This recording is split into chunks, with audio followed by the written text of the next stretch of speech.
we get here? We need to go back and check on the miners.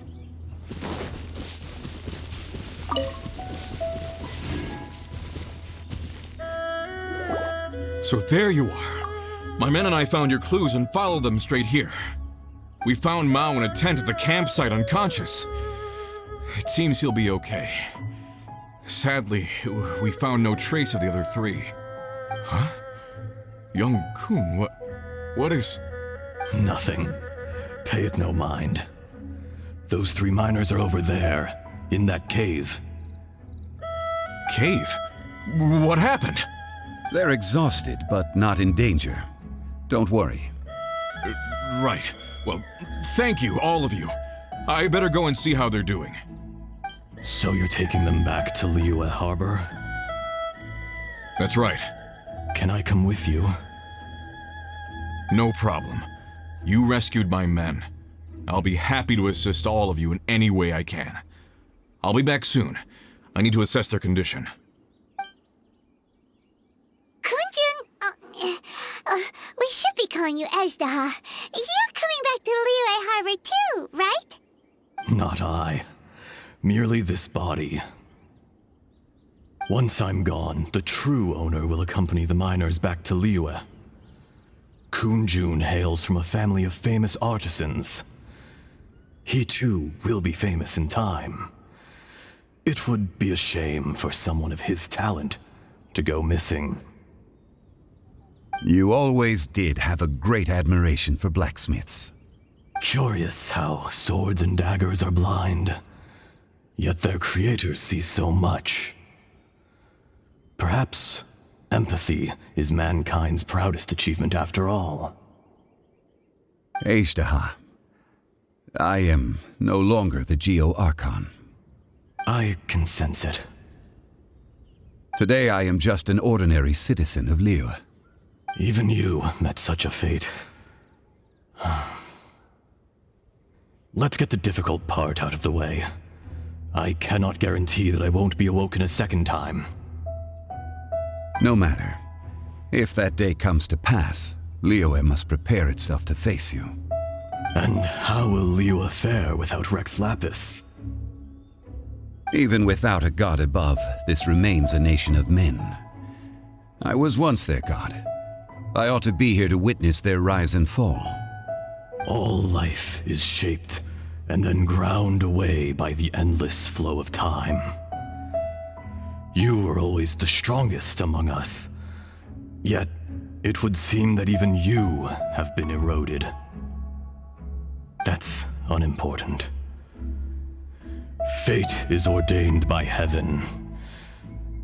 Even if our mission had already concluded, it would be cowardly not to strike out on the road of departure. You may live forever, doomed to a lonely existence. Yet, even this is temporary. When you reach the end of time, those people, those past and future relationships predetermined by fate, they will be waiting for you. I do not pretend to match your rhetoric when it comes to the subject of a life long lived. I fear that the life of an elemental being is longer than any in this world. Were it not so, you would have killed me long ago, and would not be having to face me again now. You've brought a smile to my face. When all is said and done, a reunion between old friends is an auspicious occasion. That day in the chasm, did you hesitate? A heart of stone is a heart nonetheless. But I am the god of contracts, and was for a time a god of the people of Liyue. You chose justice, but did not forsake your kindness. You came to me not as an assassin, and so I was willingly sealed away. The movements of the Earth Dragon can tremble the earth and shake the heavens. With your abilities, even at my full strength, I struggled to confront you, let alone seal you away. Hence my inception. Do not forget that I was there with Liyue's founder. The face may have changed, but the content of the contract remains intact. Old friend, God of contracts, I hereby honor our agreement. Thank you, Akhirnya. My life is at an end. I will join the eternal flow of time. And you, Morax, you will live for many a day to come. You're leaving? If it is fated, Morax, we will meet again.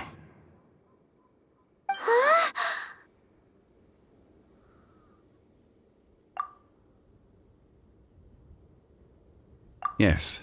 Don't be alarmed. He's only asleep. Wow, that was so weird. It was like he suddenly became another person. In fact, we have yet to meet the real Kunjun.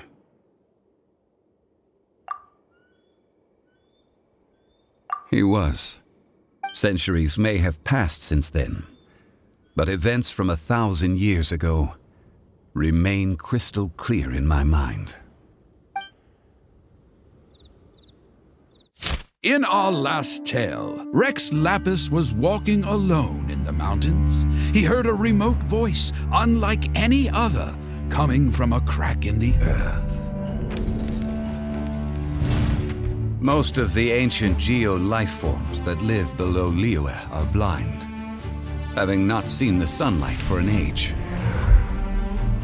The voice was sometimes sad and song-like.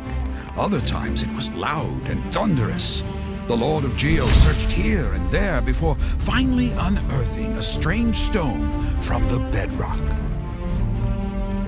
That's how Akhirnya was. I answered his wish and took him above ground.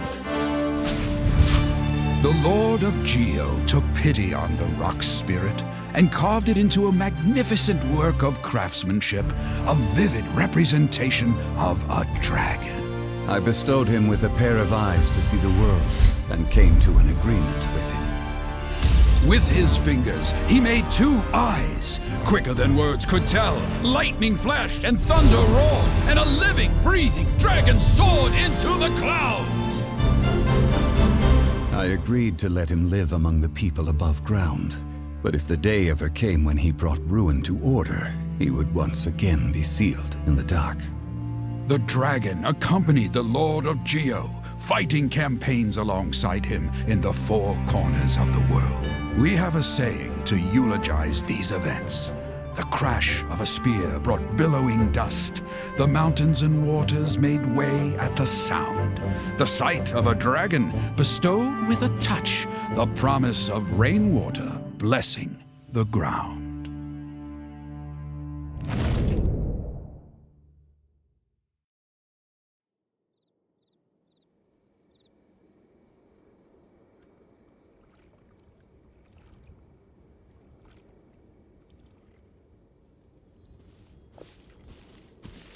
A 1,000 years ago, Akhirnya attacked the chasm. I tried to obstruct him, fighting him tooth and nail down the length and breadth of the mine. Finally, I brought him down and sealed him underground. During that battle, Dragonfall was born. Akhirnya could sense the stone. Subconsciously, he wanted to use it to find me. Despite being the victor, I could not claim to be stronger than he, and in his heart, he still retained an ounce of goodwill towards me, towards Liyue, towards life above ground. He was willing to be sealed away, but as the erosion set in, he forgot. Even I cannot avoid it. But there is something I understand better than most. When the door opens, it is time to leave. The greater the power, the greater the danger erosion may bring about. The millennia may come and go, but even a stone may tire. Personally sealing away an old friend, This is just one form of erosion I have endured. People abandon and surrender the things they love to pursue the right path. Perhaps this is the erosion imposed on me by the natural order of this world. That I was a god of mankind. My identity may change, but my eyes will bear witness to the history of humanity. You still care a lot about Liyue. Call it part of my duty. I must thank you both. No worries.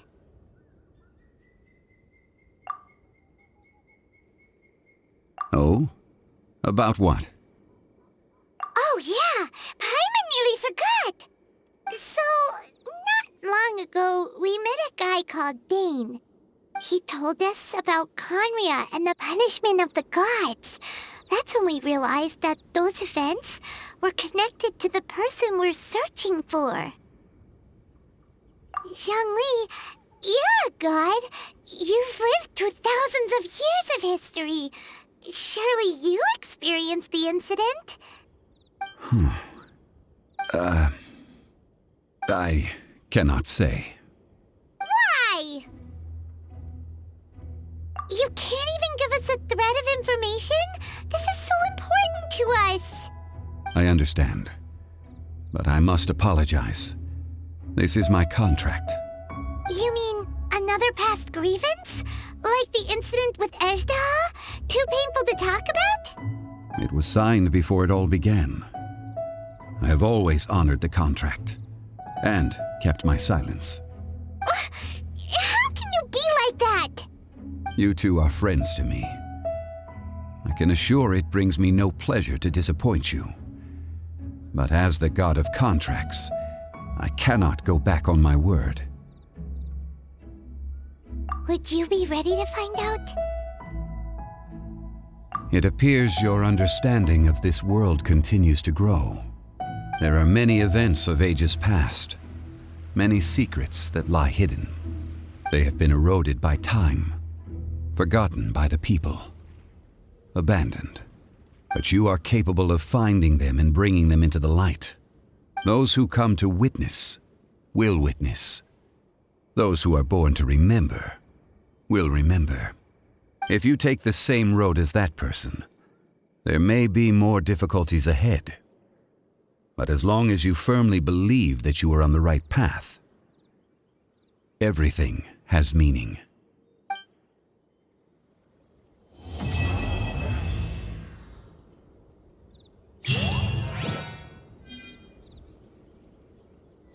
This tablet was erected by Mountain Shaper. It names Adalah as a terrible dragon and serves as a warning for later generations to stay away from this place, from the seal. It's a shame. There is a fine line between good and evil. If the good and evil within him could be summarized in a single sentence... Well, never mind.